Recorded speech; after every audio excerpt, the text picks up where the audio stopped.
Here is another video with the OKTV Today YouTube channel. In this episode you'll get to see all new episodes from Squid Game, StarWars Skeleton Crew, Beast Games, The Hardacres, Outer Banks, Dexter Originals and so much more, all coming up next on this video. We're not doing it. A row, which means... Huh? I don't trust you. Then listen to what happened. Together, I know you know that.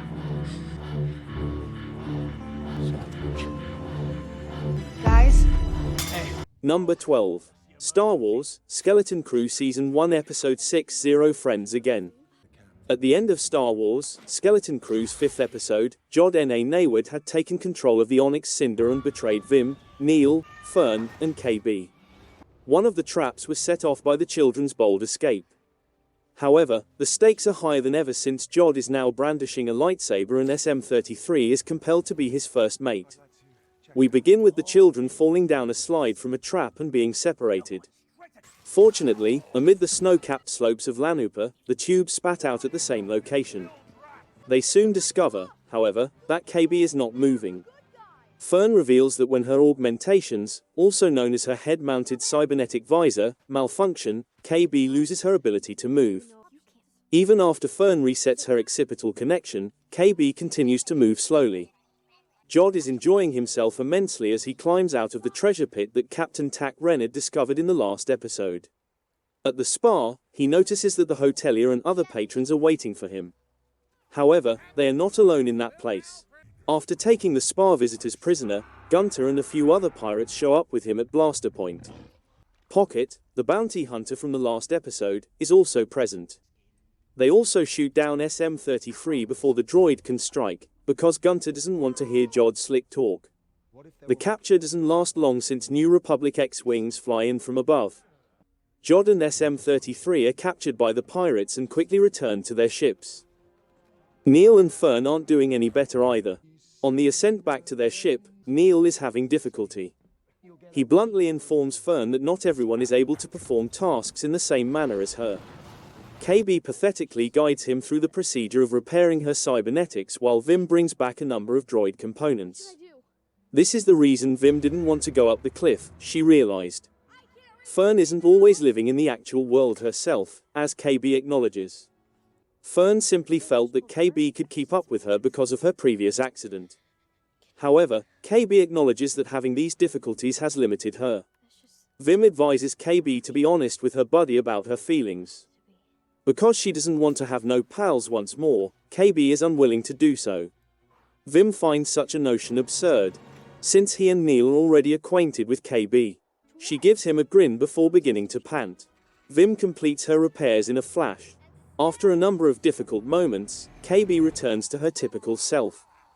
She acknowledges that she nearly passed away. KB's life has been spared by Vim, who did say he wanted to save someone. He had always aspired to be a Jedi, and she appreciates him for being one. With ladders and metal covering now in place, Fern has pulled Neil up the cliff by tying a rope around him. The Onyx Cinder is grabbed by the junkyard ships, who are getting ready to take it away. A bold leap from the ladder places the two of them on one of the junkyard ships. Vim and KB followed the garbage crabs to their house, where their parents, who were quite hungry, were waiting. When the enormous garbage crab roars, the children recognize them as food.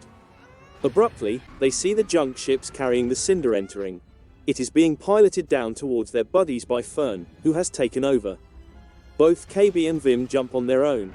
Along with Fern and KB, they land aboard the junkyard ship. The parent trash crab, however, is refusing to let them go. It destroys one of the other junkyard spacecraft with a rock hurl. Their ship, which is attached to the cinder, spins uncontrollably. Fortunately, the gang survives the fall into the snow as they leave the ship. The cinder lands in a junkyard close by. Fern gives KB a hug and expresses her sincere regret for abandoning her. The girls reconcile. There's a deep rumbling sound in the distance. A huge junk ship is melting and destroying everything in the junkyard as they dash to the top of the hill. It's on its way to the cinder. Together, the children run for their ship and try to get it rolling. Vim uses the gun turret to restrain the junkyard beast while KB jump starts the engine. Fern steers as Neil presses the throttle. The junkyard ship has clamped down too heavily on the cinder, but KB manages to get one final boost of power. They're stranded. Vim was instructed by SM-33 to avoid pressing the emergency hull demolition sequencer, a very particular button, back in episode 2. Fern understands that's just what they require. Fern decides to use the sequencer button as their ship is being drawn into the mincing junkyard ship. Like a metal skin, the cinder loses its outer layer as tiny explosions tear through it. They escape to safety after being let free aboard a much smaller ship. The engine is slightly on fire. Not only will the Onyx cinder end up in the garbage heap, but it will also end up in the trash compactor. The Core 4 demonstrate that they are not in need of SM-33 or JOD. Neil and Fern are in control of the cockpit, Vim is comfortable with the armament system, and KB is familiar with the engine room. The spacecraft just lacks the engine and weaponry to break free from the garbage compactor's grasp, but they are racing against the clock to do it. However, Fern steps in to rescue the day once more. She remembers that they were instructed by SM-33 to never activate the emergency hull demolition button, so she does so. And it's successful. The Onyx cinder, it turns out, can slip out of the compactor's grip and escape into the stars by pressing a button that causes it to lose its hull like an exoskeleton. The conclusion of Skeleton Crew Episode 6, Zero Friends Again, occurs when Vim makes a bid for the new ship. Number 11. Squid Game Season 2 Episode 1 Bread and Lottery. Squid Game, which debuted little over 3 years ago, was a shock to anybody who believed that a South Korean program couldn't become a worldwide sensation. It won accolades for which no non-English show had before received nominations, became, and still is Netflix's most watched series, and sparked a reality show with millions of dollars up for grabs. Like his character Seong Ji-hun, creator Hwang Dong-hyuk might have just accepted the victory and moved on. The debut begins only seconds after the season 1 finale ended. Ji-hun and his Ronald McDonald hair depart the airport rather than go to Los Angeles to become a better father. He can't wait for a more private chance since the thought of being watched worries him so much. He needs to naked himself completely in a convenience store restroom in order to locate and remove the tracker that is placed behind his ear. The frontman, who was previously identified as his missing brother In Ho, shot police officer Jun Ho, who unexpectedly survived tumbling over a cliff. Before a man by the name of Captain Park dragged Jun Ho into his boat, he apparently floated aimlessly in the ocean. He whispers the name of In Ho as he awakens in the hospital. 2 years later, Ji-hun and Jun Ho are still feeling the effects of their Squid Game encounters. Since he keeps lying and claiming he didn't see the frontman's face, it is obvious that Jun Ho still harbors complex sentiments for his brother. Ji-hun appears motivated by a desire to establish his own value. In the meanwhile, he says he wants to finish the game to stop additional fatalities. But I believe he also wants the game's administrators to feel bad about demeaning him in particular. Despite his anger at seeing the recruiter and realizing that the game was still in progress in the season 1 finale, Ji-hun made it all the way to the jet bridge before turning around when the frontman patronizingly advised him to board the plane for his own good. This new, hardened Ji-hun would probably not be entirely content if someone else discovered the game and shut it down first. What will we do to return to the game's lethal title? 믿어서 이래? 돈을 주잖아 돈을. 닥치고 내일 새벽부터 눈까지 잘 빈다. 오케이?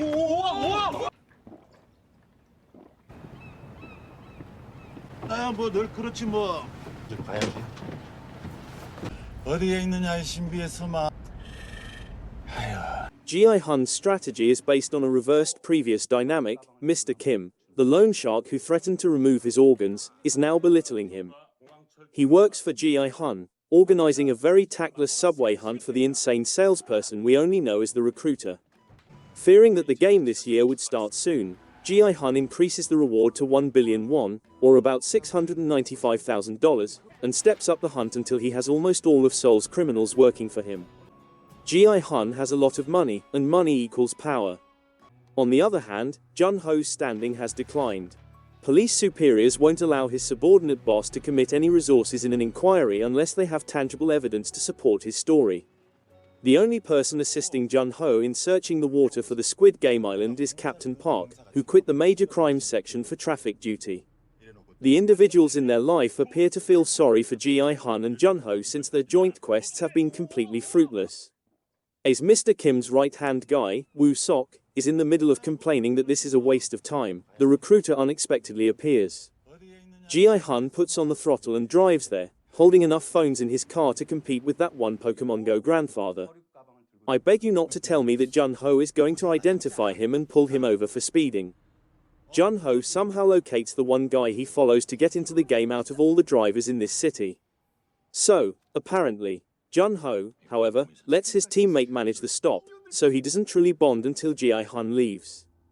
The recruiter is at a park at the same time, urging homeless individuals to pick between a scratch-off ticket and bread.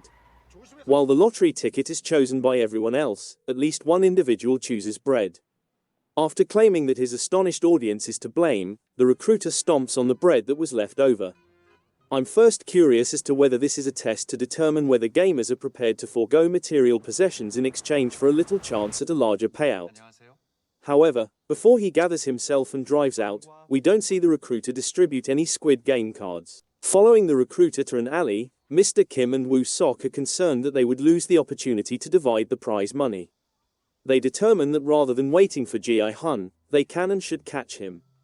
Regretfully, it's a classic instance of two stupid telling one another, exactly. After knocking them unconscious, the recruiter punishes the loser by making them play rock, paper, scissors, -1. The Russian roulette odds of death are increased to 5 in 6 by the recruiter, and Woo Sok plays 2 rocks. While playing paper and scissors, Mr. Kim doesn't retract either hand. He already knows that the recruiter will disqualify him for it, but I believe that being shot for losing the round is very different from being shot for not competing. To deliberately choose which hand to move would be equivalent to choosing whether or not to save his close buddy. He would take responsibility for the result.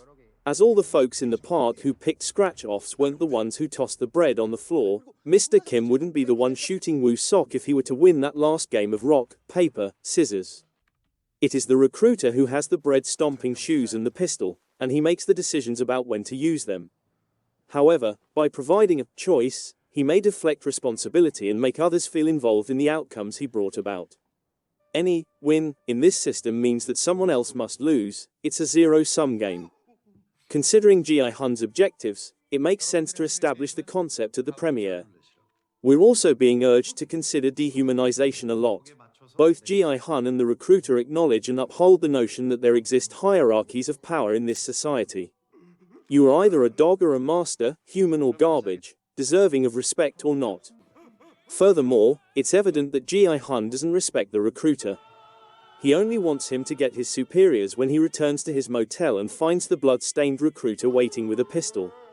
The recruiter does not like being referred to as a dog, as shown by the fact that he just put 2 adult males in dog bone gags.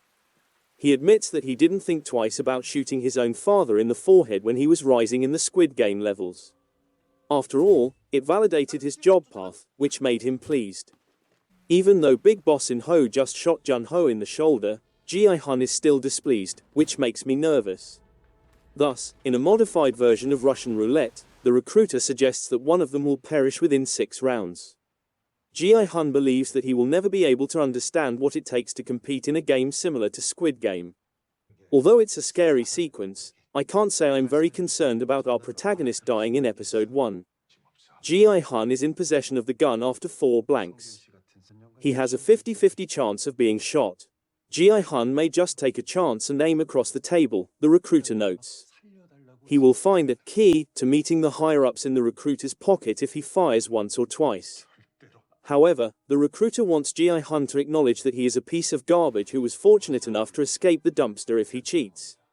Rather, Ji-I Hun clenches his jaw and squeezes the trigger. It is blank. He turns over the pistol and attacks him with the recruiter's own diatribe. As long as he acknowledges that Ji-I Hun is only a dog that obeys commands, he is free to disobey the law and shoot him. It goes without saying that the recruiter might have used the loaded gun on Ji-I Hun. However, Ji-I Hun could end up seeing him as a coward and a hound. Ji-I Hun had already fired the shot and informed us of his thoughts.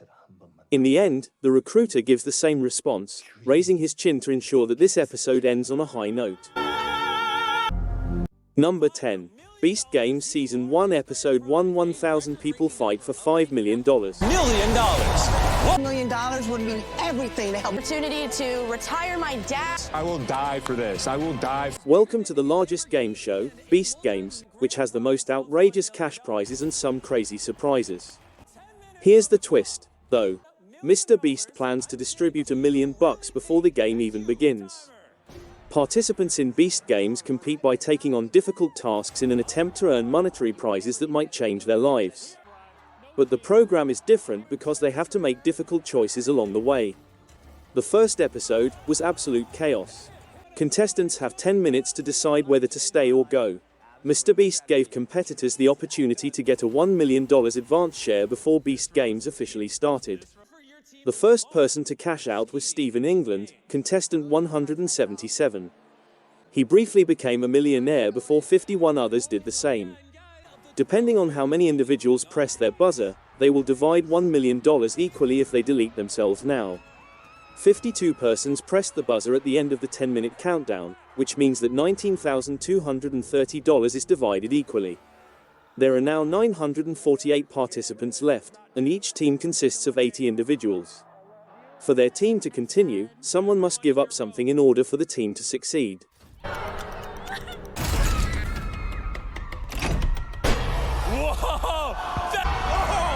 they go! The participants in Beast Games' first actual challenge were arranged in rows. For the other competitors to remain in the game, each row of competitors had to select a sacrifice. The catch: the final 3 rows to decide were totally eliminated. Some players, quite unexpectedly, volunteered to step up for the benefit of their rows. Some people's confidence in mankind is restored, while others' eyebrows are raised. Those that hit the red go down to a spike trap below, and it's hellish. In a tremendously clever shot that eliminates people like dominoes, they all fall to the ground, yet they aren't quite males. The remaining 705 players proceed to a new game. To continue, each person must stack a large number of blocks until 100 more competitors are removed. They are eliminated if the tower collapses or if they are unable to finish it in time. In the next task, competitors had to construct as tall as they could while attempting to maintain the stability of their structures by stacking colorful blocks on top of a shaky red base. The first 100 towers to fall. Destroyed, of course. Mr. Beast clarified, here's a little behind the scenes. All of the guards are in our control room, and they won't stop until they've timestamped each tower falling. They'll use our world record 1107 camera system to determine which 100 towers fell first and who is going home. More than 100 towers had fallen, causing the platforms of the competitors to glow red, while the control room watched them with extreme focus. The surviving competitors celebrated their victory since they were safe to participate again. Silence falls in lieu of the thunderous cacophony as everyone focuses. People leave like flies, one after the other. In the end, additional towers do fall, but at the moment, the 1107 camera control room is responsible for identifying which ones have fallen and in what sequence. Are you ready? Yeah. I have $20,000. Chilling. What dollar amount? $20K. We're not doing it. A row, which means there are now 5. It's quite amazing to observe the full range of feelings from those who fail and those who continue. It is now necessary to lower the numbers to 500 in order to proceed inside the city. In other words, more than 100 persons will be removed. Well, bribery is the main theme of the next game. In addition to keeping the reward fund growing, the person who accepts the proposed bribes will keep the money but also end their whole dispute. To go. One that self-eliminates could be the small problem. Naturally, instead of being vertical, these rows will be horizontal this time. Even though this round is incredibly cruel, there are 493 competitors left, and they are offered bribes of up to $100,000 to go out. The participants arrive at Beast City, where they will spend the next month in the houses constructed here, with 493 individuals remaining. Beast City is next. A $15 million custom-built island with helicopters, pirate ships, and the list goes on. The scale is enormous, the drama is evident, and the stakes are quite high. The largest real begin where half of you will be. Number 9. Dune, Prophecy Season 1 Episode 6 The High-Handed Enemy. The substantial ending of Dune, Prophecy is deserving of its extended 1.5-hour length. Given that the program is returning for a second season, this was a fitting conclusion to the 6 episodes that have already been released. She was weakened by grief. Chula discovered that Desmond Hart is, in fact, her son by Hardacres at the conclusion of episode 5. She finds out more at the start of this one about how he's using his mind to burn people alive. He's employing a machine virus that our Bene Gesserit sister should theoretically be able to transform in the same way that they transform the water of life, meaning they can make a remedy. Equipped with this knowledge, Chula makes the decision to go from Warlick IX and head to Salusa Secundus in order to face her long-lost son. It seems that she departs without offering the other sisters any advice. The question is physical contagion. That means we can transmute. I'll do that. I am uniquely qualified. The Bene Gesserit school devolves into anarchy while Chula is absent. Sister Jen is persuaded to relax her shackles by Sister Leela, who awakens from her sleep of spice torment. However, it isn't Sister Leela, as I believe most of us suspected from the beginning. It's Sister Dorothea, the zealot against thinking machines whom Value murdered just before she was promoted to Mother Superior. Dorothea had previously intended to destroy Mother Raquela's breeding program since it depended on thinking robots, and she hasn't altered her intentions just because she is now living in her granddaughter's body. According to Dune legend, abomination is the state in which a person is taken over by the thoughts of one of their ancestors. By Paul Atreides' time, it was prohibited, and we could be witnessing why. Following her release from her bindings, Leela starts exposing secrets to everyone in the school, even the other religious types. Using an axe, she empties the large pool in the school courtyard to discover a collection of bones at the bottom of the breeding program. Dorothea had previously intended to destroy Mother Raquela's breeding program since it depended on thinking robots, and she hasn't altered her intentions just because she is now living in her granddaughter's body. According to Dune legend, abomination is the state in which a person is taken over by the thoughts of one of their ancestors. By Paul Atreides' time, it was prohibited, and we could be witnessing why. Following her release from her bindings, Leela starts exposing secrets to everyone in the school, even the other religious types. About a thinking machine on a nanoscale from your son. Eliminating that too now. Last week, we left things with Kieran Atreides in Spencer jail for his role in the rebel attempt to blow up the Landsraad, Princess Inez doubting her family loyalty, Emperor Carino falling in love again with his Bene Gesserit mistress Francesca, his wife Natalia furious, Desmond Hart forming a partnership with her to fight back against the Sisterhood, and Valia waiting on the other sidelines. Inez first attempts to escape Kieran from custody, but Natalia catches her and takes her own daughter into custody. Natalia is now resolved to usurp the Imperium from Emperor Carino, who is furious about this. And chattering in secrecy, The divine. despite the efforts of Sister Avamar.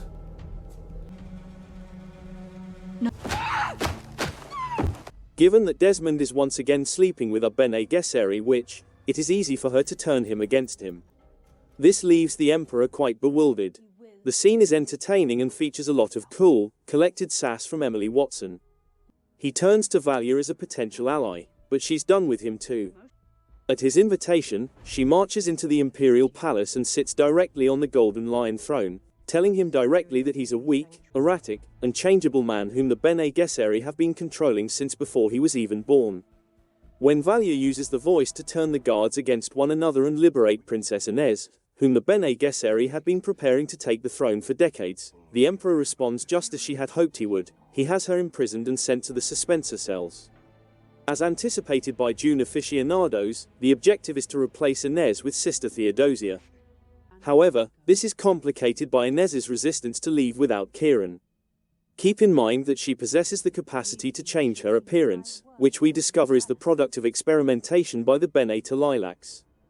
Ultimately, Valia agrees and makes a last-minute tweak to the plan.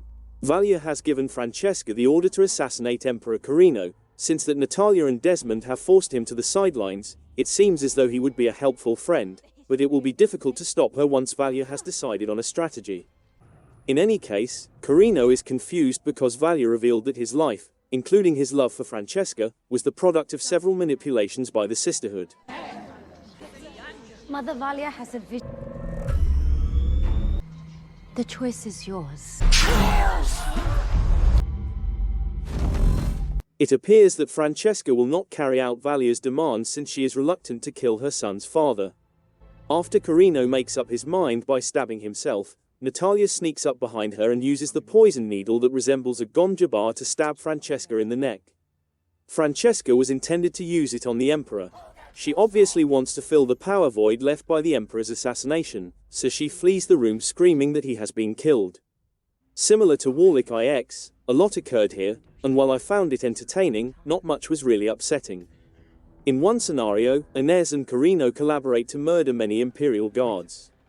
After Carino makes up his mind by stabbing himself, Natalia sneaks up behind her and uses the poison needle that resembles a gom jabbar to stab Francesca in the neck. Francesca intended to use it on the Emperor. She obviously wants to fill the power void left by the Emperor's assassination, so she flees the room screaming that he has been killed. Similar to Warlick IX, a lot occurred here, and while I found it entertaining, not much was really upsetting. In one scenario, Inez and Carino collaborate to murder many Imperial guards.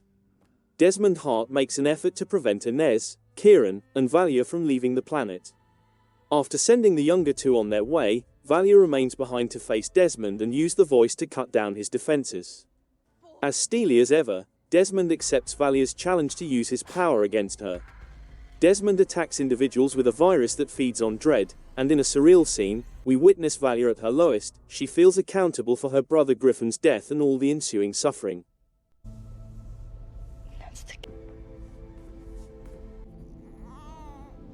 Born as expected. Chula arrives on Salusa Secundus at precisely this moment, in a perfect coincidence that is pretty absurd when you consider it, but that occurs frequently on television. She holds her sister in her arms, just as she did when they were girls, and uses her voice to help her through the ordeal while Valia is suffering from the spice. In essence, Chula is reciting an early form of the Bene Gesserit litany against dread when she advises Valia to let the fear to flow through her. The final version of this litany will say, "I must not fear. Fear kills the mind. Fear is the tiny death that results in complete annihilation. I'll confront my fear. I'll let it flow through me and over me. I'll turn my inner sight to view its course after it's passed. Nothing will remain where the dread has vanished. I'll be the only one left."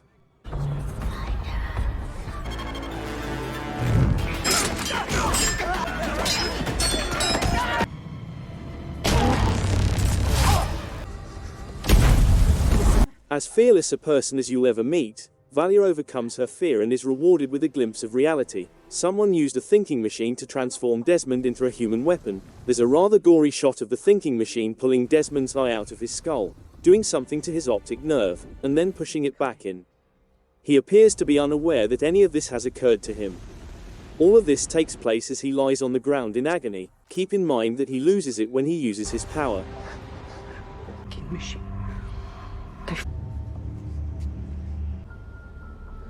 You like? You think I'm a monster? Why didn't I? Chula is left to make decisions regarding her son as Valia quickly leaves to accompany Inez and Kieran on their journey off-planet. As we discover in a flashback, a young Chula replaced her baby with a stillborn because she was afraid that if he stayed, Valia would exploit him. As a result, Valia was unaware that Chula's kid had lived. Despite the fact that Desmond and Chula never speak to one another, they do embrace, which warmed the heart of my icy reviewer. Then he issues an arrest order for her. Number 8. Landman Season 1 Episode 7 All Roads Lead to a Hole. All gifts are... Cooper was attacked last night. Cooper Norris is being taken out of a Midland, Texas hospital for the second time in a few weeks. Cooper was saved, but the whole team he had just joined was slaughtered by the haphazard hand of death in the Permian Basin oil fields. Then those deceased men's oil-working cousins made the decision to strike back against his continued existence. Está chulo. I sleep most nights on the couch.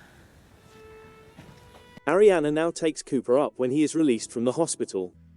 Because Cooper showed her kindness despite the fact that the tragedy left her a widow and a single mother at the age of 22.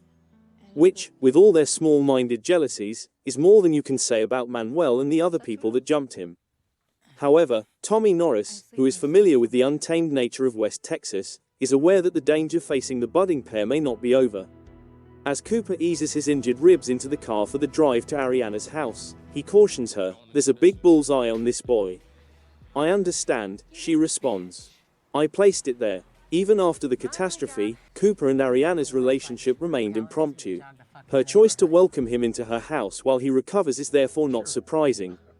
Tommy may believe that his child isn't nasty enough to be a roughneck, but he is naturally kind and wants to assist.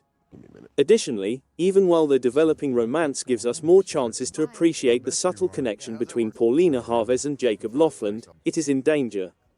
Not only from rapacious, opportunistic oil patch goons, but from attorneys like Nathan and Rebecca, as well as from M-Tex, the oil business owned by Monty Miller. Before she and the other bereaved families can obtain their own legal counsel, they pressure Ariana to approve a bereavement compensation as soon as possible. However, Cooper also considers M-Tex's offer as Ariana and Cooper experience their first genuine kiss and her dog becomes used to sleeping in her bed. We expect further friction based on how this develops. The newlyweds will be on one side, while Monty, his attorneys, and Tommy's expectations will be on the other. It's possible that M-Tex's Landman is staring at himself.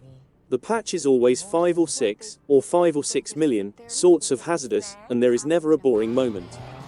We've already witnessed the tragedy that befell Cooper's crew and 2 more horrific workplace mishaps. Boss informs Tommy, this job is hard enough without getting shot at. The reason for this is that the cartel has come back to harass the workers who are operating a number of Monty's poorly performing wells. They believe that their own product depends on the area where the wells are located. Additionally, they demand compensation for the damages caused by the stolen M-Tex plane. It's a standoff city out at the patch until Monty can come up with a formal answer. The cartel thugs back down when they see the firearms of Tommy, Boss, Dale, and their work crew. But they'll be back. It is only one issue among several that impact the normal workday in the West Texas oil and gas operations, which Monty, Boss, Dale, and Tommy all comprehend. The amazing thing about Landman is how everyone at all levels of oil in Texas accepts the overleveraged. They have been in this business for decades, long enough to see many cycles of boom and bust, the same type that ended Tommy and Angela's first marriage. Well, you know half these sons of bitches sell drugs. Give me some real help out here, Tommy. Some real... Working, where are you? You just step outside and they swarm you like... Monty consents to use $300 million of his personal funds to spin up a number of new wells at a meeting with a competitor boss. The other man has to give in because he deals hard. But in this industry, there is no precedence. The next time, they may be in the opposite positions, with Monty suffering because banks turned down his loan requests. Everyone in the Midland-Fort Worth oil business axis seemed to have a good awareness of the contrary, despite the boom's potential for extreme success. This is most likely the reason Monty first took on the risky transaction. Seek for opportunities for high rewards because the alternatives are poverty or death. This leads us to the opinions of Angela and Ainsley on safeguarding the future. Angela explains the laws of the universe from her point of view while they exercise at the gym, saying, "We're here to build butts." As long as she makes her partner happy, she won't have to work or worry. Additionally, Ainsley plans to major in philanthropy when she enrolls at Texas Tech in the autumn. At a Gen Z patch party, she flirts with Ryder, Mitchell Slaggett, a jock and tech commit from the Midlands, and tells him that she plans to marry an NFL quarterback. Her hypothetical spouse, a quarterback, would make a lot of money for them. Using her altruistic background, she would establish a charity foundation to administer the funds. Since she wishes to work at that factory, it is clear that Ainsley is referring to it metaphorically when she asks where Ryder was produced, lifts his shirt, and runs her hands across his chest. Angela wakes Tommy up in bed at the corporate property in Midlands so he may go get Ainsley. 45 minutes have passed since the AirTag that she believes their daughter is unaware of moved. When he gets there, Tommy stops Ainsley and Ryder from groping in the truck bed, but on the way home, he squints at more of her views on X. Although there is a different sort of developing plot, he still wishes to protect Cooper and his daughter from danger. And now that they are attempting marriage once more, he wants to make Angela happy.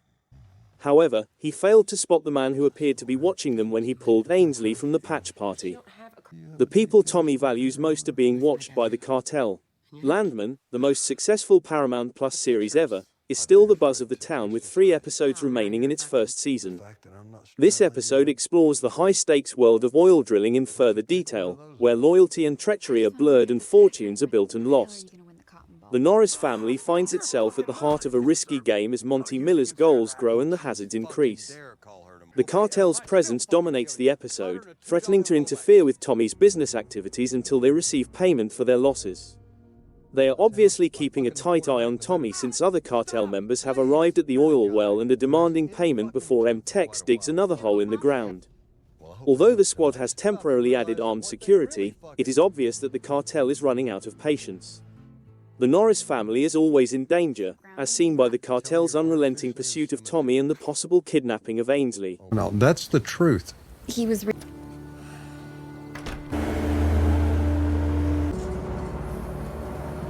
The compelling episode, All Roads Lead to a Hole, reveals the brutal reality of oil drilling and the emotional costs associated with making money. The Norris family must face the harsh reality of a world where survival is the only thing that counts and loyalty is a luxury as they make their way across the perilous terrain of the oil industry. The plot of this season is poised for an exciting finale, with the fates of each character swinging in the balance. Number 7. Earth Abides Season 1 Episode 5 The Return. Girls. Into our ground, it's to plant his own. The community celebrates striking water at the start of the episode. From a distance, Isherwood, Ish, Williams, Alexander Ludwig observes Charlie, Aaron TVIT giving Alex, Lennox Laycock advice on how to approach Evie, Jenna Berman for a flirtation. It's obvious that Ish finds this upsetting.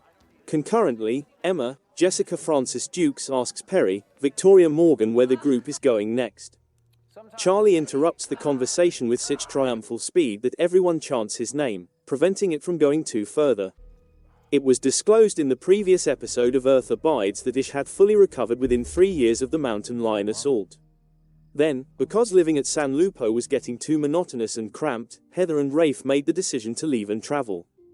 Ish and his family found themselves in a difficult situation as the water in and around San Francisco dried up shortly after they left.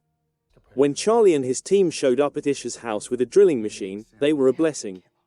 Charlie agreed to provide Ish and his friends with some food and shelter in return for granting him access to groundwater. Something about Charlie's actions annoyed Ish, and he was worried that this specific arrangement would not work out. But since Charlie had won over everyone else, he maintained his composure. Ish attempted to eject Charlie from San Lupo as soon as the water search was over, but the latter menacingly said that he intended to stay in Ish's backyard for a little bit longer. Earth Abides' 5th episode begins with Charlie's family giving away that they won't be leaving San Lupo unless Charlie explicitly states otherwise.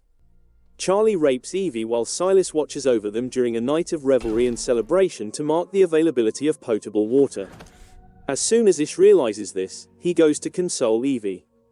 Charlie departs to smoke, and Ish brings a terrified Evie to the community hall to talk with Emma, Jorge, Maureen, Molly, Jean, and Ezra about what to do next. Some people agree with Emma that they should murder him, but others don't.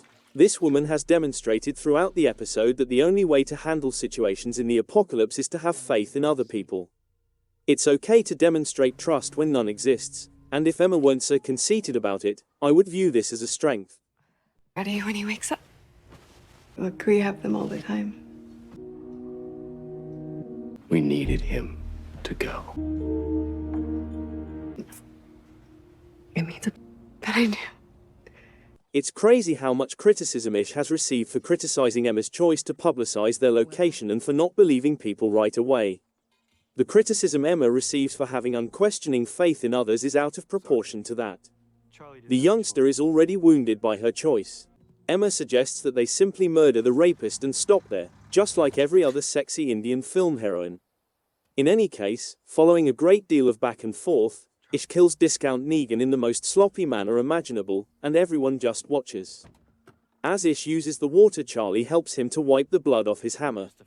The day following Charlie's passing, Ish and his family take their time to declare Charlie's passing so they may start the process of forcing Charlie's relatives to leave. Charlie's people start removing their masks, save for Silas. According to Corey, Perry, and the others, they accepted Charlie's horrible actions because they believed he was their savior. They pledge that they are not like him and that they do not wish to haphazardly travel the nation destroying survivors and their villages. Instead, they wish to remain with Ish and his family and make constructive contributions to the area. However, Silas refuses to acknowledge that the roles have been reversed because he is too devoted to the late Charlie. He therefore chooses to go from San Lupo, leaving the others to remain under Ish's care. Alex is not pleased with the result. Alex was utterly amazed by Charlie. I believe he was far more entertaining than Ish and helped the child celebrate his birthday, which is why he hates his father for executing the rapist. He's sick. Or vaccines. Stop calling it. Don't. We're not hiding. Joey. But Joey has it.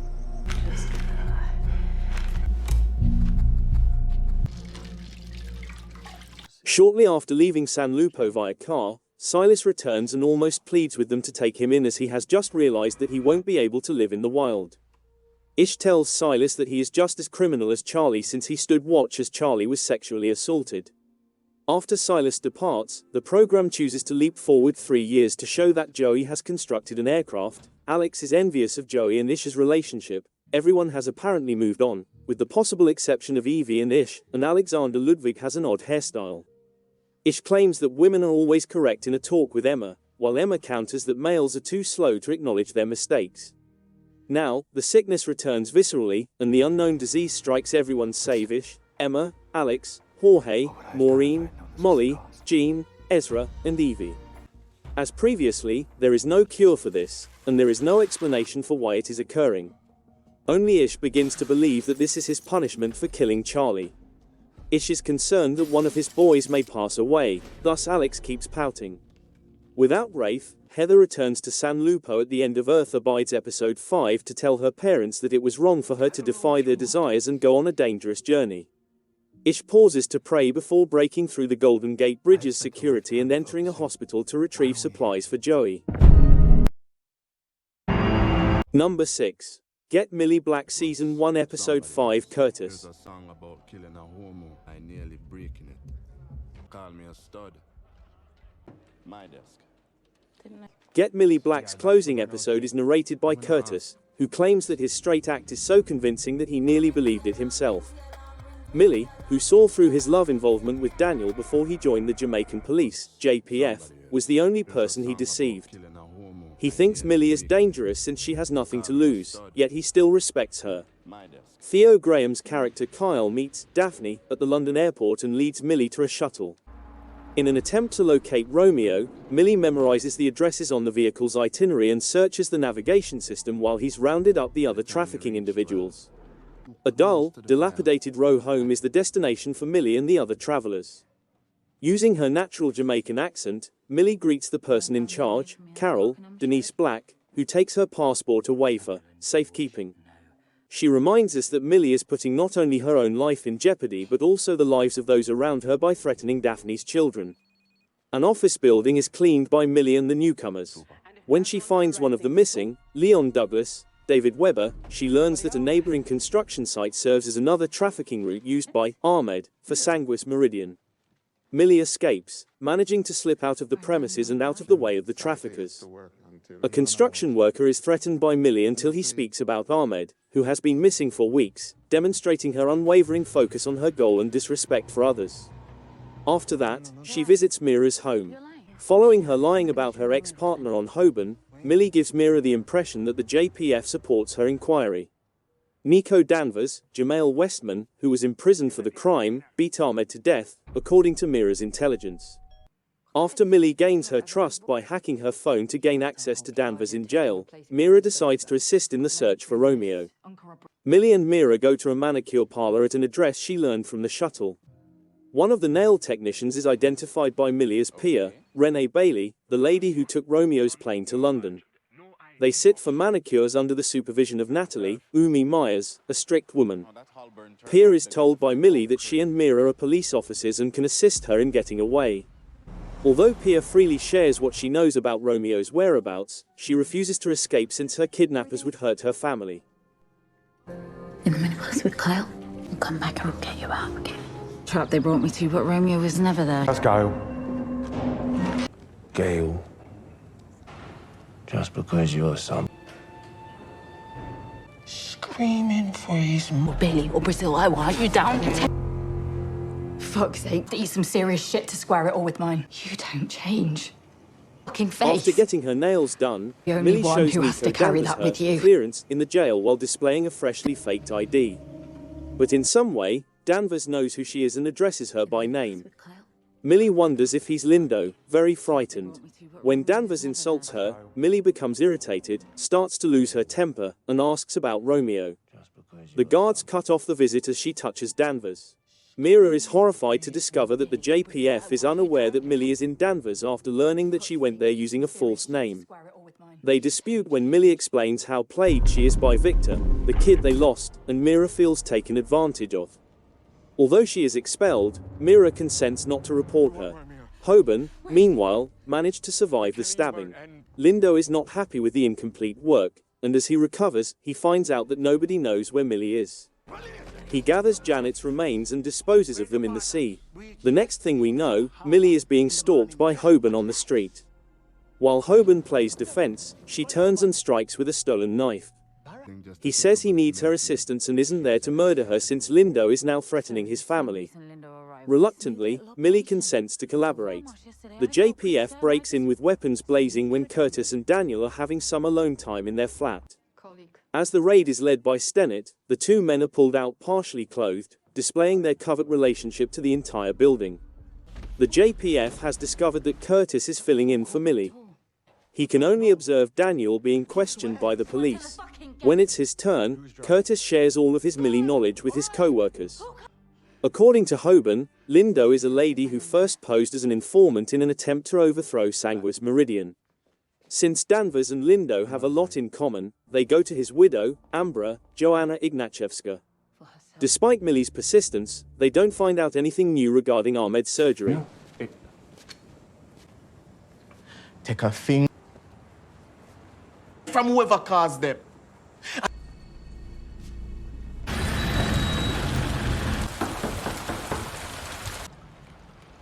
Then they find the driver, Kyle. They coerce him into giving him information about Romeo's planned internet sale. They learn that Natalie, the manager of the nail shop, is actually Danvers' sister. They are co-workers. Using the pre-existing pipeline, she started trafficking children for personal gain under the alias Lindo. While Hoban remains in the car, Millie meets Bo, Cornell S. John, a darknet specialist, in a tavern. Inside, Millie and Bo become close because they both failed at losing Victor. Hoban gets out of the car to check on Millie and calls her. When Hoban enters the main road, a car unexpectedly pulls up and runs him down as she goes outside to answer his call. Natalie exits the car as Millie leaps out of sight. She shoots Hoban in the face and drives away. Despite being scared, Millie accepts Hoban's gun. She is escorted off the scene by Bo. Bo discovers Romeo on the dark web, with a video of him grinning, and placed for sale. However, he and Millie soon discover that he has already been sold to an unidentified bidder. Bo uses Romeo's video's background noise to determine his location, which leads back to Ahmed's widow. Millie recognizes the television show and her screaming infant. Before storming into Ambra's home and demanding the keys to the room where Romeo is being held, she at least leaves a message informing Mira of her presence. She warns Ambra not to call anybody and binds her to the staircase while pointing a revolver at her face. Millie opens the next door's door for herself. She enters covertly and is ecstatic to see Romeo uninjured and living. She claims that she is going to take him back to his parents' house. When Auntie, Rachel Sophia Anthony, comes upstairs to pick up Romeo for his big trip, Millie hides. With her revolver ready, she pursues and ambushes Auntie and Uncle, Soraya Bailey. Romeo is dragged out the room by Millie. Uncle attempts to rush her with a knife as she is facing away, but she shoots him. As Millie and Romeo prepare to escape, Natalie enters through the open door. Romeo is swiftly pulled to safety by Millie as she fires at them. Curtis is surprised when Daniel stays at the apartment after being humiliated by the police. In the meantime, Curtis' erratic colleague is going on the attack of her own, pleading with Natalie to lay down her pistol so she may assist her and announcing that she has backup on the way. She urges Natalie to give up, but Natalie refuses since she knows Sanguis Meridian would kill her and Danvers. After that, they take their shots while facing one another in the corridor. The two ladies both tumble. When Romeo hears police sirens, he courageously leaps to his feet and dashes out the door, where police officers are everywhere. After rescuing Romeo, Mira leads a group of people inside to Millie. Romeo is ultimately saved, but Natalie has run away and Millie has been shot. Following this, Millie is justifiably deprived of her post, badge, and firearm. She lost a lot, including herself and her family, but Curtis believes she gave everything up voluntarily. He defends his connection with Daniel by using her as an example. After selling her mother's home, Millie searches for Hibiscus. She sincerely apologizes in a message, telling Hibiscus that she loves her and that she wishes their mother's house is demolished. Therefore, Millie does not die. Although I'm glad she made it through, she's a force to be reckoned with and deserves more screen time. There were expectations that were raised and no repercussions for her bold behavior. Nevertheless, the series was successful in presenting a clever, complex narrative full of significance and endearing characters. I love you. Number 5. The Hardacres Season 1 Episode 1. Fish workers are busy at work on the docks in Yorkshire in 1891, as the episode starts. Liam McMahon's character, Sam Hardacre, walks about yelling commands. He drops a basket into a boat and then looks at Mary Hardacre, Claire Cooper, who thinks he's Yorkshire's best Irishman. Siobhan O'Kelly's character Lena Temple pledges to remove him from her grasp at any time. After emptying his fish basket into Mary's barrel, Sam gives her a kiss. David O'Reilly's character Little Pete warns Sam of a broken crane. The women are reassured by Liza Hardacre, Shannon Lavelle, that life is about more than only men. Sam cautions Mr. Shaw, played by David Pearce, against using the crane in its current state. Without it, Shaw wonders how they'll load his fish. Sam is adamant about manually putting the fish aboard Lady Jane. Shaw pauses to give the ladies credit for degutting the fish. When he is out of earshot, Liza makes fun of him in a sarcastic manner. When Sam comes out of a building, he sees Albie, Paul Ward, controlling a fish container that is fastened to the crane. He gives him the command not to use it. According to Albie, Shaw threatened to terminate them if they didn't comply. The crane breaks. Before the crane breaks, Sam hastily pushes Albie out of the path. Albie is hurt, but Mary runs over to see how Sam is doing after he hurt his hand. Sam's damaged hand is treated by Dr. Mason, played by Chris McCallum, shortly after. Mary requests that he administer some pain medication to Sam. For 2 shillings, Mason offers him laudanum. Instead, Lena mockingly proposes shooting Sam in the head. Mason believes Sam may have had a severed tendon and nerve damage. Sam inquires as to when he will be allowed to resume his job. He may never work again, Mason cautions, but he will have his hand. He is paid by Mary. Liza gives Sam comfort. She is urged to leave Sam alone by Joe Hardacre, Adam Little. Sam promises that he will heal his hand. Mary informs her family the next morning that Sam is experiencing discomfort in his hand. To pick up the rent, Mr. Gibbons, Andrew Bradley, pays a visit. Mary informs him about Sam's accident after realizing there isn't enough money to cover the rent. He reminds her that there is no credit. They have never been late before, she claims, and she won't allow him to kick him out. When he goes back to work in a few days, Sam promises to pay him. Across the room, Julie Graham scoffs. Gibbons consents to hold off. Lena informs Mary that she and Betsy, Temple, would want to assist, but they are just making ends meet. They almost get struck by a horse and carriage that is moving too fast. Mary fantasizes about what it would be like to be wealthy and worry-free. She goes to Shaw and requests a payroll advance. He claims that all of the other employees would expect the same thing if he did it for Sam. She reminds him of his commitment to his work. He closes the door, catches her by the waist, and demands that she perform him a favor. She puts her arms around him and kneels him after whispering in his ear that she wouldn't use a barge pole to touch him. He drops on his knees, grimacing in pain, and swears that she will never work there again. She tells Liza, Joe, Betsy, Lena, and Ma about it, but she cautions them not to tell Sam. Ma and Liza also quit.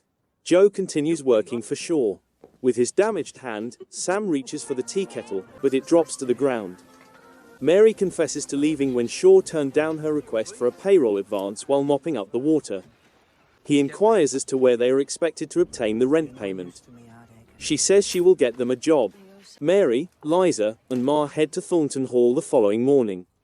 Liza is persuaded by Mary that it is a chance for her to travel and live in a mansion. They will be fortunate, according to Ma, to be hired to clean the privy. Ingrid Craigie's character, Mrs. Dryden, answers the door. Liza informs her that they are trying to get employment. They labor hard, according to Mary. Dryden wonders whether it's them after smelling seafood. Feeling humiliated, Ma claims that money was insufficient to persuade her to work for her. Dryden requests the departure. Harry Hardacre, Zach Ford Williams offers to sell the pony and cart at dinner, but Ma declines as she will need them for her previous smuggling plan. Mary reminds her that she couldn't handle the run. Liza offers Ma her assistance. If she wants to go to jail, Mary asks. Liza says she wants to be self-sufficient. They might set up a fried herring stand, Mary suggests.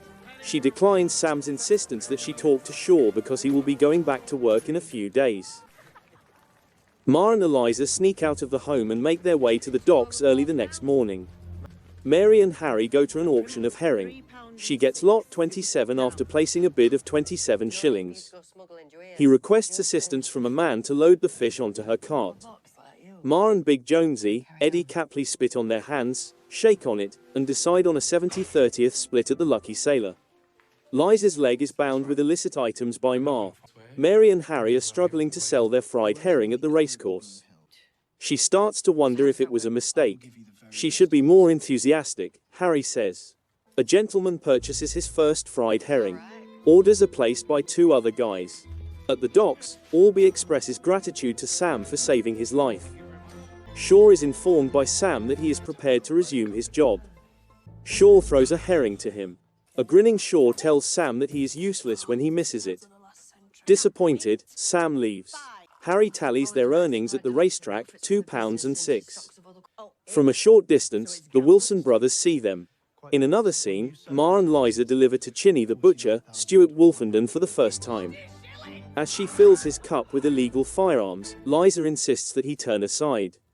She is unquestionably Ma's kinfolk, he claims. Harry and Mary load their wagon at the racetrack and brag about their gains. Ben Carolan's character Paddy Wilson and his brother come up and demand their piece. Harry orders them out. An arm is twisted by one of the lads. Mary gives Harry all of their money out of fear for his life and runs to him. Sam and Ma are informed by Harry that their £2.06 was stolen by the robbers. Mary receives their share of the gin that was sneaked from Ma. For a few shillings, Mary claims she put Liza at risk. Ma advises her to stop being so arrogant. Mary holds herself responsible for not going back to the docks. Ma queries how she could possibly think about what Shaw did. Sam is furious and insists on knowing more. Shortly afterward, he robs Shaw of their salary and threatens to murder him if he ever again sees Mary. He tells Joe to go home. Sam throws the cash on the table and claims it came from Shaw, who also apologizes. He acknowledges that his hand is poorer than he had hoped and demands that she purchase herring with the money left over after the rent is paid. Harry makes a sign for their fish stall the following morning. Joe mockingly claims that they won't require it. According to Joe, he believed Sam would have desired it. Joe believes he failed Mary.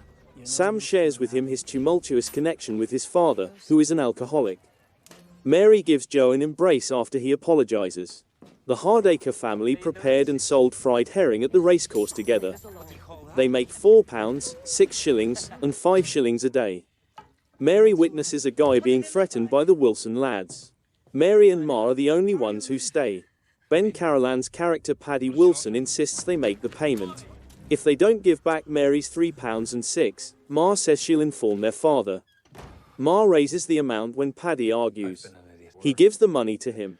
She presents Joe and Sam to them. Mr. Pearson's replacement, Callum Saunders, played by Taheen Modak, is consulted by Sam and Mary for financial guidance. They will have complete control over their money if they engage Callum, who advises them to create a bank account. Mary places the money bag on his desk. He proposes that they grow. They later launch Hardacre Herring, their own eatery. They continue to grow their business while dropping down their profits with Callum. Ma and Liza are still operating their smuggling company. Sam and Mary get their shares for the Grand Junction Canal when they drop off the profits with Callum. They keep selling friend herring, growing their company, and purchasing stock in different businesses. Joe requests an advance of his salary. Mary refuses his request, claiming he has been gone 3 nights in a row. Ma gets a lesser cut than Eliza, so Eliza confronts her about it. Ma claims that she is undergoing training and would leave if she is unhappy. Eliza resigns. Callum pauses to give Mary and Sam an update on their stock. While they are also gambling, Ma accuses them of reprimanding her for it. According to Callum, the South African mine they invested in produced gold, and he recommends that they buy a house that better fits their current situation. The current value of Sam and Mary is £249,146.16. Their accomplishment is celebrated by the family. Mary kisses Callum deeply. Later on, Sam feels depressed by his upbringing. Mary informs him that Harry will be able to receive a quality education at last. Mary will need her to deal with the elite, according to Ma. Lena later receives an envelope from Mary. Reluctantly, Lena agrees. Joe is advised by Betsy to remember them. He vows to make an effort not to. The new owners of the manor are waited on by Dryden, Mrs. Henderson, Paula Wolfenden, Mr. Harker, Graham Coughlin, Maggie, Ella Maria Carmen, and the other staff. The Hardacres pull up with their cart and horse. In a panic, Dryden tells them to go. Mary passes past her and tells her that she turned down their offer of employment. "Who do you think they are?" asks Dryden. Mary says she may phone her mother and that they are the Hardacres. The show comes to an end. Chance, love. Maybe you could just help. Number 4. Outer Banks Season 4 Episode 10 The Blue Crown. Made a home. Baby. No way. We'll help you out a lot. We'll help. Beat on Groff and he can lead us to the crown. Just when we get Figure out where he's headed. We don't care about treasure. Outer Banks Season 4 concludes with an epic finish in Morocco in Episode 10. The party hikes through the desert to town after setting up camp and hanging out for a time. Their goal is to go to Essaouira, and JJ is unexpectedly happy. After locating Groff's boat, they must determine their destination. They ultimately reach the main square after a difficult hike. They are trapped in narrow, winding corridors and the place is packed and small. Kiara concurs that this is a sign when JJ spots a monument for Murad that could provide important information. However, Sarah feels queasy and has to sit down, so the group goes on a brief detour to steal food from the villagers. But once the authorities are notified, Rafe is regrettably caught. Rafe flies alone when the seller identifies John B and the others as the true offenders since the others are ready to desert him. It turns out that he has both his passport and cash in a waterproof bag. Along with getting a knife and some clothing for himself, Rafe calls Sophia to get the address on the pen Groff gave him. Naturally, everything takes place in Essaouira, and shortly after, he sees Leitner and Dahlia. Groff tries to play them as they go in, but Leitner outwits him and defeats him. Groff tries to get the upper hand on Leitner as they ascend to the rooftop. Rafe quickly appears and becomes involved. After beating Leitner and snatching his keys, he flees with Groff. He threatens to reveal Groff's residence, demands the money he owes, and cautions Groff against engaging in any foolish activities. However, Groff responds by pointing out that Sophia deceived him and is to blame for everything. And the one who killed. All right. I'll do it. You guys keep a lookout. We'll storm the fort. Tell me where it is. Let's call this. Yeah. Blood! Rafe shoves Groff down a well and flees while the two fight. He calls Sophia and tells her to get out of the house. The others go to the docks after stealing clothing to fit in with the natives. When they locate Terrence's boat, the one Groff and the others used to arrive here, Sarah and John B go inside to look for hints. But JJ attempts to keep an eye on the others after spotting one of the mercenaries sniffing about. Unfortunately, the noise is muffled because it happened shortly before prayer. Kiara acts as a diversion while Sarah and John B locate images to piece together the map. Eventually, they do hear the signal and manage to get away in time. Sort of. When JJ sees the two holding papers, he stops the mercenary from shooting him, and they all flee in a stolen vehicle that Cleo seized. All paths lead to the same place as they take off. However, they eventually cross the well where Groff is trapped while traveling. When JJ arrives, he gives his father one last message. Although he refuses to be his father, he gives him enough water to keep him alive until someone else steps in. They march on to Agapenta after that. John B. and the rest of the party arrive shortly after Rafe. Nevertheless, Dahlia and Leitner manage to capture Rafe by arriving almost simultaneously and firing warning shots. But as they all rush for the map, Sarah fires first, diverting everyone's attention. As Dahlia and her henchmen go after Rafe and the others, everything comes together within Agapenta. Sarah shares here what actually happened with Singh and their father. She wants them to cooperate, and it's clear that he died to defend her. He eventually gives up, but he still wants a piece of the loot. Despite having a strategy, the crew is in a race against time as a sandstorm approaches. The photos Sarah and John B. took earlier are definitely more useful than the map. Touch the earth to reach heaven at the dawn of the day is one translation. Feels like we've been driving for 7 years. What's your goal?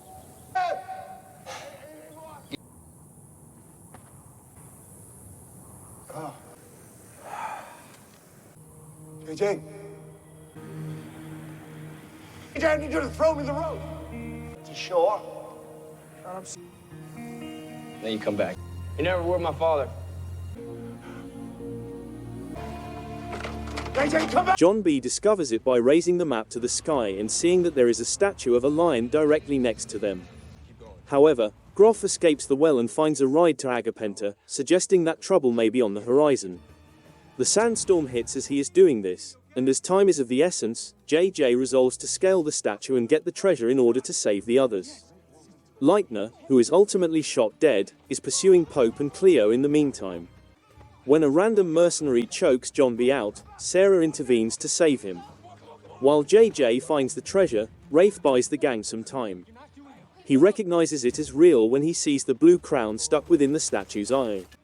Unaware that Dahlia is hiding somewhere, he grabs the wealth and jumps down, only to be pursued by Dahlia and Groff right away. Huh? I don't trust you. Then listen to what happened. Together, I know you know that. Guys? Hey, When Groff comes back, he grabs Key at knife point. He asks JJ to turn over the crown, and he does. Groff remarks that it's unfortunate that things have gone as they have, and proceeds to stab JJ before departing. As he passes out, JJ says he has already received what he wanted, which was essentially the companions they met along the journey.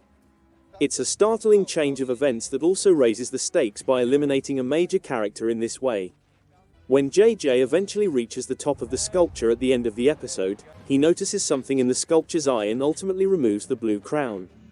When JJ sees Dahlia aiming at him and about to kill him, he and Kiara quickly flee in time, but they are split up as they try to make their way back down from the top of the ruins.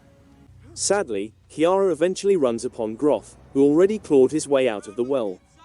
Holding a knife to Kiara's throat, Groff orders him to give up the crown, which JJ gladly does, telling his father that these things are more significant than material possessions.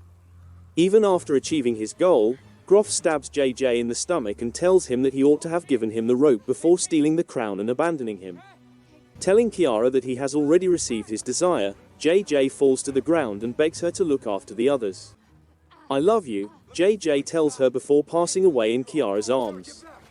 After that, we switch to a montage that will undoubtedly bring fans to tears as John B. honors his closest friend, who was instrumental in keeping the group together.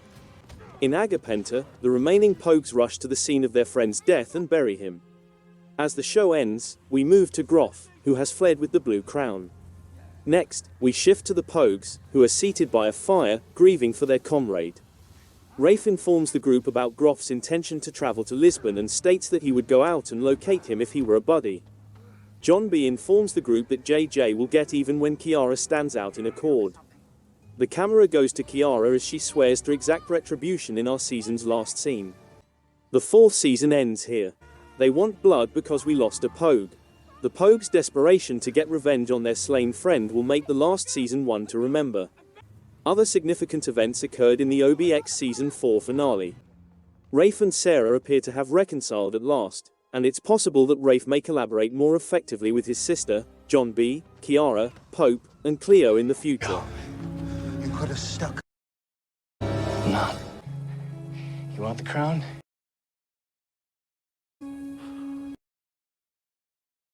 You and me.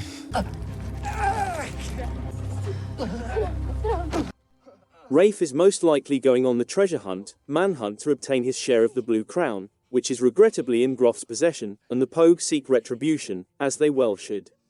Ultimately, Groff demonstrated his terrifyingly awful nature. He stabs our darling JJ, and it is entirely his fault that he is no longer with us. In all of Outer Banks history, this is by far the most tragic scene we have ever seen. Episode 10 of Outer Banks' 4th season was a standout and really well done. Despite being a lengthy, feature-length climax, it flew by. This episode had a lot to cover, and it was done in a really effective manner. The stakes were higher than ever, and the Pogues were always on the run. He's not wrong.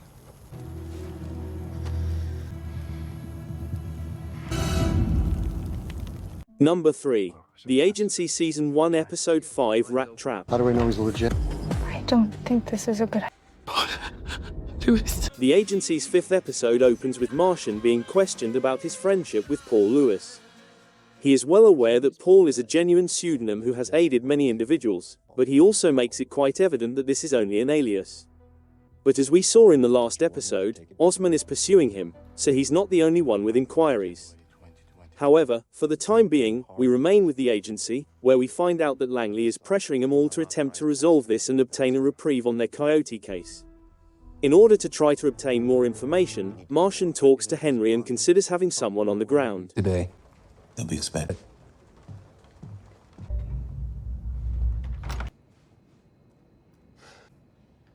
I hope you forgive me, consider this.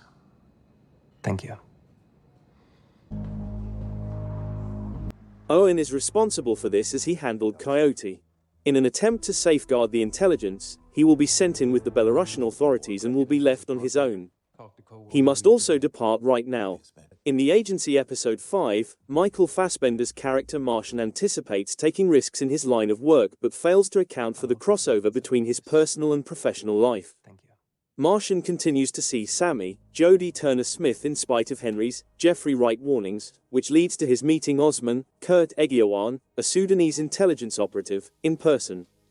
Owen, John Magaro travels to Belarus to inspect Coyote's flat as part of ongoing efforts to locate Coyote, Alex Resnick. However, Owen makes certain mistakes since he lacks expertise in the industry. Additionally, Danny, Sarah Lightfoot Leon experiences a perilous situation that puts her stamina to the test. Harriet Sansom Harris's character, Dr. Blake, wants to know what Paul Lewis means to Martian. A cover story can defend against insects, but anything hard enough, moving fast enough smashes clean through, according to Martian. When Osman looks into Paul's travel and social media history, he demonstrates that he is not a bug. Finding a break with Coyote is the main worry in the CIA field office. Not this possible problem, Martian hasn't told his bosses about any of this. Owen is assigned to look for anything of value in Coyote's Belarusian flat after someone expressed interest in an exchange. Martian instantly rejects Owen's request for a cover narrative since he is untrained. When Owen visits Coyote's flat, he discovers evidence of previous occupants in the bedroom and bathroom. In his role as Coyote's manager, Owen records additional oddities, such a cat that Coyote never brought up. Osman interrupts a date between Sammy and Martian, giving Martian the impression that a police officer is interrogating him. Martian has some follow-ups on this alleged co-worker of Sammy's after Osman departs. However, Martian tables the talk when Sammy claims that revealing the true reason Osman is in London may endanger her safety. However, Sammy posed no threat to me. In the flash forward, Martian informs the Invisible Woman, I was a threat to her. Osman tells Sammy not to visit Paul again the next morning. He displays his scarred chest, which was the consequence of 6 days of questioning that demonstrated he was speaking the truth, while claiming to be protecting Sammy. Martian leaves a copy of the manuscript of the book Paul claims to be writing with a razor shavings inside his hotel room because he knows someone would examine it. If they are disturbed, it will be evident that someone opened it. Martian takes pictures of Sammy walking inside a posh building while following her car. Owen visits Coyote's flat in Minsk to meet the cat's owner. Pyotr, Koit's alias, according to Eva, Emma Nova, is her supervisor. She got into a fight with her boyfriend, so she's staying at his flat. Owen pretends to be John and disobeys Martian's orders. In the end, they share a bed. When she checks in with Danny, she's feeling quite happy because Reza Brojerdi apologized and she impressed him with her Farsi abilities.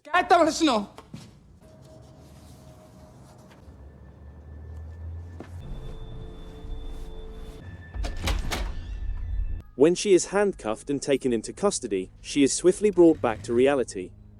Danny is tied to a chair by the interrogator, who informs her that Reza is employed by the Iranian Revolutionary Guard. He asserts that spying is illegal in this nation. Despite the brutal interrogation, Danny remains composed. In the end, this served as a test Martian assigned her a B+. Despite what he did to her, the two have a brief romance when her interrogator tells Danny she passed. Later, they meet up for some nude bonding outside of the office. The CIA analysts identify a known dead drop location, which is where the Coyote-related communication was transmitted. They understand that Owen's presence is no longer secure since Coyote must be leaking information. Since he hasn't told Henry about Eva, Owen is in a panic. Martian keeps gathering information on Sammy's reason for being in London as his colleagues attempt to find out more about Coyote's predicament. He finds out that General Hemeti's first cousin Dalaga, David Harewood, is one among the persons Sammy is meeting with. In order to determine the purpose of these meetings, Martian also learns that the building where they are meeting is owned by Chinese billionaire Eric Zheng Huang. In order to make sure Osman accepts the Paul Lewis cover tale, Martian must also set up a trap. Martian is aware that he will be watched and put through tests to discover if he possesses the abilities needed to be classified as an intelligence agent. In order to prevent him from reacting to an attack like a CIA agent, Martian undergoes specialized non-fight training. Martian is unable to defend himself as Osman's guy jumps him, and his jacket is easily taken. Osman demands confirmation that Martian reported the incident, so Martian goes to the police station while being observed by the man who took his jacket. In the end, he chooses not to report the attack. Owen tries to explain to the CIA why it was a good idea to sleep with Eva and then imprison her in a closet. Even though Eva works as a secretary, it's not a complete failure. The phone, the word Valhalla on the mirror, and the knowledge that Coyote was visiting a psychiatrist are all present. Owen had discovered a hole in the boat, but Martian refers to it as the most mishandled, questionable, sloppiest mission. Speaking of carelessness, Martian's jacket pocket had Poppy's India Fowler student ID. Osman now approaches one of the Chinese operatives for help since he believes he has to get rid of someone. Notice that he doesn't name Martian. Despite his intelligence, Osman still has Paul following him. The man who jumped him, who also happens to be Osman's henchman, is really assigned to go to the police and inquire about the attack. After all, they would have undoubtedly been reported if someone like Paul had jumped and they had been at the station for an hour and 40 minutes. I got knocked unconscious from... Says he pushed her there.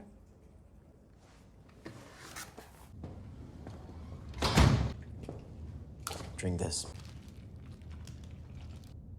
I am sorry if it helps. Are you flirting with me?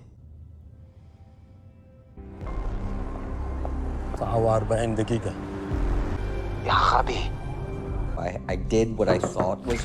He had a key, she was... You were armed. Naturally, Paul has not reported anything, so it appears that they have caught him off guard. Even worse, there is a card for Poppy inside Paul's jacket.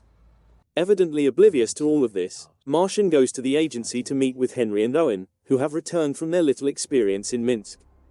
Although Coyote was attending a therapist, they were unaware of this Valhalla term is the root of the problem.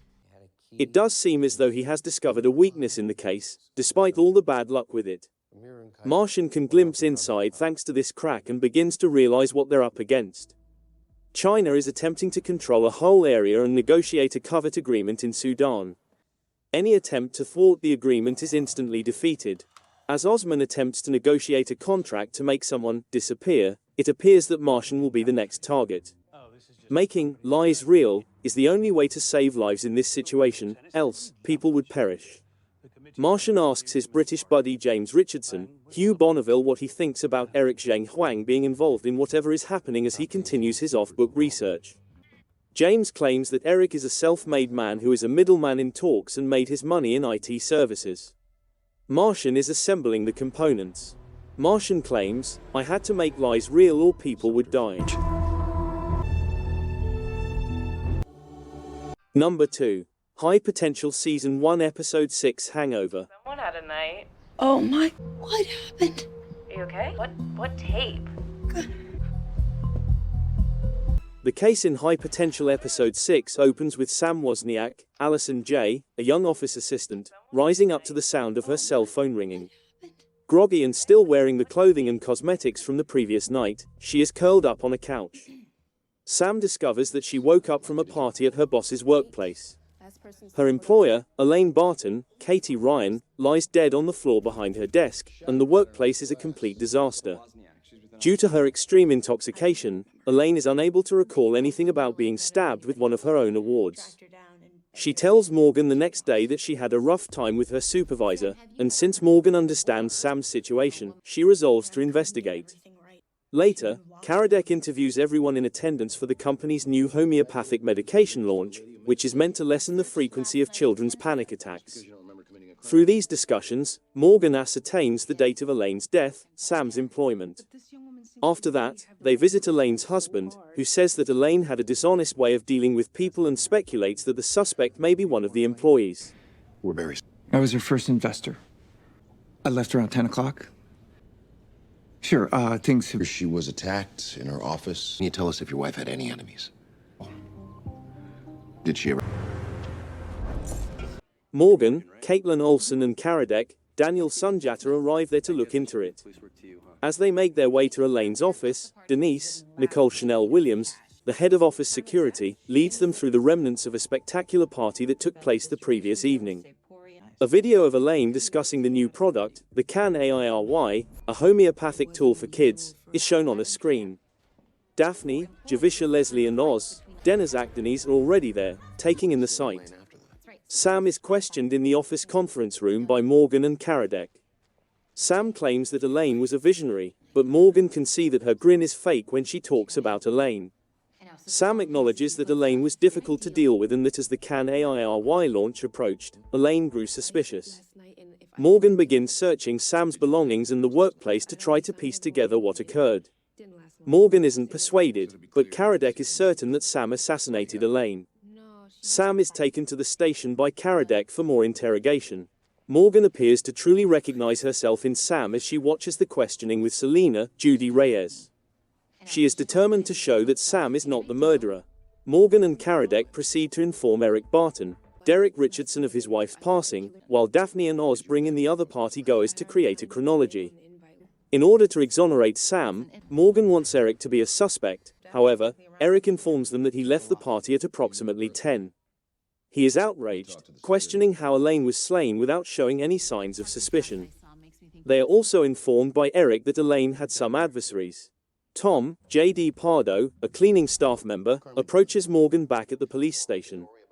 They flirt for a little while before he returns to his job. The party-goers enter to be questioned. First up is Elaine's former aide, Nina, Lin Chen. Nina left the gathering at approximately 9:30, expressing her happiness for Elaine. Morgan keeps an eye on the other visitors' interrogation. Based on the sequencing of the karaoke songs being performed, she determines that the exact moment of death was around 11 o'clock. Because the song Since You Been Gone by Kelly Clarkson was loud enough to drown out the sound of the fight and the murder, she theorizes that Elaine was slain when the group was singing it. Morgan, who is taking a break, spots Sam in the corridor and offers her some advice. Look anywhere ladies store their belongings when they aren't wearing pockets. In her outfit, Sam discovers a picture strip from a photo booth. She held out pictures of Elaine with lipstick drawings of devil horns on her face splattered with lipstick. Morgan can identify the lipstick. Denise, the security guard, owns it.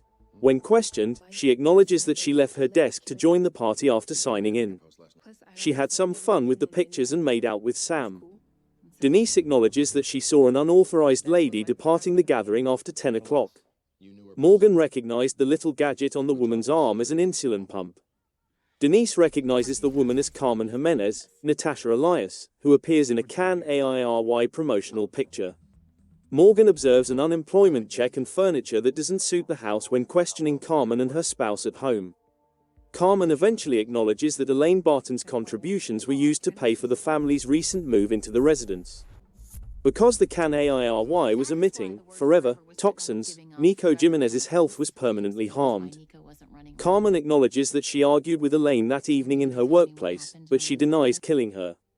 However, Carmen discloses that as she was leaving, she bumped into Sam in the restroom, and after Carmen told her all that had transpired, Sam became extremely angry with Elaine. Morgan uses a laptop to see a video of Elaine discussing how she developed the can AIRY after her niece suffered a panic attack in the squad room. However, Morgan is aware that neither Elaine's house nor workplace included any pictures of her niece. Before Morgan leaves for the day to attend his night school, Tom wants to tidy up the mess he caused. Morgan discovers throughout their conversation that Elaine's tale was actually that of her helper, Nina.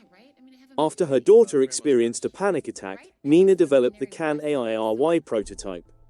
Nina acknowledges that Elaine purchased the article and writes from her when they bring her back in for interrogation. However, it also becomes clear that Eric and Nina had an affair. When the murder occurred, Eric and Nina were together. Sam has been charged with the murder. Morgan recalls Sam stating that Elaine developed paranoia when she took apart the case board. In a picture, Morgan spots a mirror over Elaine's desk. They discover a concealed camera in the mirror when they arrive at Elaine's workplace. What transpired that evening is captured on the camera's video. Sam was ready to tell everyone that the can AIRY was poisonous when he came in to resign. Sam was attacked by Elaine, and she struck her head and fainted during the altercation. Elaine died accidentally after falling on her trophy. In the end, Morgan was correct. This episode broke up the monotony of the show's framework and was a welcome surprise. With the discovery that Sam did not actually kill Elaine, we have a case of intoxicated self-defense rather than a simple murder. Like many of the series' enjoyable episodes, this one is cleverly sprinkled with hints that, because of Morgan's photographic memory, suddenly make sense at the conclusion. The implications of hazardous workplaces and management on workers' mental health are also gently brought up in this episode. Instead of celebrating the company's big product launch, the majority of Elaine's staff decided to depart early or were just relieved to avoid getting angry with Elaine.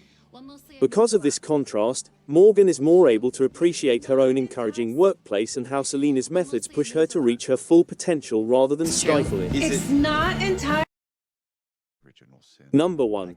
Dexter, Original Sin Season 1 Episode 4 Fender Bender. Deb, Molly Brown, who is getting more and more irate by the moment, pushes her way straight into the arms of a tall, dark, and attractive potential danger while Dexter, Patrick Gibson targets a supposed retired mob hitman and Harry, Christian Slater handles a frightening murder case that brings back memories of previous pain. Joe Pantoliano is a convincing hitman, and our suspense and interest are heightened when a potentially hazardous link for Deborah is revealed. As everyone is aware, Deb will disregard her father's caution and will only be coerced into Joe's embrace if Joe turns out to be Estrada's son and Harry learns of their relationship. What about Tiff? What about her? If she wants, you've got to be shitting me. That was pre-med. My house, just riding his bike. They come out in other ways. The body of a 10-year-old kid is discovered hanging from a bridge in the gloomy opening scene of Episode 4. Jimmy Powell, Braden Gleave, is there. It's a rather unsettling scene that profoundly impacts everyone. Dexter is actually unable to comprehend the scenario. He even pauses breathing for a minute before telling Harry he must leave this one since he is so disgusted and naturally enraged by the sight. He is therefore assigned to work with LaGuerta, Christina Milian on forensics at a new crime site. Harry is also affected when word gets out about Judge Powell's son's murder and a formal homicide inquiry is launched. He alternates between flashbacks of his childhood with Dexter before he was adopted by him and the loss of his own kid. To ensure that Dexter's name has been removed from all of the Laura Moser, Brittany Allen case files, Harry visits Camilla, Sarah Kinsey at the records department. As he so often does, he makes a pertinent reference to the Estrada case here. During this period, Harry finds himself taking care of Dexter and Brian, played by Xander Mateo, while Laura works for Miami Metro. Since Harry really liked these guys but obviously had a stronger bond with Dexter, that one instance led to others. This is seen by Harry reading to him at night and being alarmed when he gets lost during the day. When Dexter went missing, Harry's only response while he frantically looked for him was a flashback to the loss of his own little son. when he walked outside, fell into the pool, and drowned when Harry unintentionally left the door open. So there's that. When we do meet Brian, who became the ice truck killer, he's removing lizard tails. However, Harry takes advantage of the chance to educate the lads that death is a natural part of life, and he succeeds. It's difficult to determine, though, if this incident had an impact on young Brian's mental health. Harry revisits the first night he watched the boys after Laura got home in his last memory from episode 4. After completing her task successfully and advancing one step closer to a meeting with cartel boss Hector Estrada, she and Harry resist the impulse to celebrate their triumph. They give in to their urge when their attempts fail, proving to us that Harry was in fact much closer to Dexter's mother than we ever realized. Deb continues to find methods to rebel against her father as we continue to see the dynamics of the Morgan household. Deb feels even more unimportant in a setting where her only family members are getting better without her, and Harry aggravates her in episode 4 by failing to drop her off at the beach when she had intended to go there. Deb was unaware at the time that Harry had to go due to the recent discovery of Jimmy Powell's body. After school, she has a mean girl moment with her teammates, which just makes her angrier. Deb tries to rebel by getting drugs for a night out with Sophia, Raquel Justice, and the two enter a nightclub covertly. While there, Deborah is approached by an older man called Joe, Isaac Gonzalez Rossi, who gives her his number. When Harry enrages her again the following day, she calls Joe for a fun-filled day, leaving Harry a note that she won't be home till the following day, leaving herself vulnerable to Joe and possible problems. Although we don't yet know Joe's identity, we do know that he is affluent and the son of a significant figure. We can't help but wonder whether she's falling into the arms of Hector Estrada's kid as he and Deb become closer. Dexter initially analyzes his first murder scene on his own after he was unable to investigate Jimmy Powell's case because of the emotions it evoked in him, emotions that infuriated his dark passenger. When LaGuerta and other law enforcement officers step back, he is placed on the spot. She encourages him, "Let's see what you can do." It's a fantastic sequence in which Dexter, with everyone watching, considers what he must do to continue to fit in as a regular guy, certainly not a vigilante serial killer, as well as what is required of him professionally right now. He easily transitions into his insane abilities of using the blood to determine the precise cause of a death. LaGuerta is unable to recognize the magic in Dexter's skills at the scene. It's a different story back in the workplace, as Dexter recreates the death in a novel way. When Harry visits Dexter at home that evening, he tells him he needs to take action to release his emotions about Jimmy Powell's passing. Harry declines, telling him to let the police handle this case. Dexter then turns his attention to finding another murderer, Mad Dog, Joe Pantoliano, a retired mafia hitman. Dexter believes this is the ideal situation to look into because Miami Metro has been unable to provide any proof that he is still performing hits since he moved here years ago. All he needs is Harry's approval, which he obtains. Mad Dog, who is really just a typical retired man who does fishing charters out of Miami and is a grandfather, is followed by Dexter and even engages with him. Up until Dexter finds Mad Dog's, for want of a better term, man cave, his home reflects this way of life. Numerous expensive guitars, which Mad Dog most likely purchased with blood money, are displayed on the walls. Dexter scans the spacious room, taking in the turntables, LPs, and other audio equipment before spotting a desk. He discovers a mostly torn picture lodged in the shredder while searching for evidence that Mad Dog is still alive. He bundles it up with the trash and heads back to his lab at work to put it back together, in typical Dexter manner. It turns out that the picture is of a witness who will be testifying in a local case in a few days. Dexter wants the name and address on the back of the photo as proof that Mad Dog is still murdering people for cash and that he is deserving of Harry's code. After Harry consents, Dexter devises a scheme and engages the hitman in a dialogue that completely unsettles him. Only one person is aware of the true nature of the conversation between a professional murderer in the prime of his career and a new one at the start of his. Dexter is happy. Dexter ambushes Mad Dog and knocks him unconscious that evening when he gets home and enters his man cave. However, mayhem breaks out as Dexter completes the room's preparations and begins tying up his victim. Mad Dog is up. After a heated argument and skirmish around the room, Mad Dog makes his getaway and runs down his neighborhood street half naked while being pursued by a knife-wielding individual. However, Mad Dog is killed in front of Dexter's face when a vehicle unexpectedly pulls up at a crossroads and blindsides him before Dex can get up to him.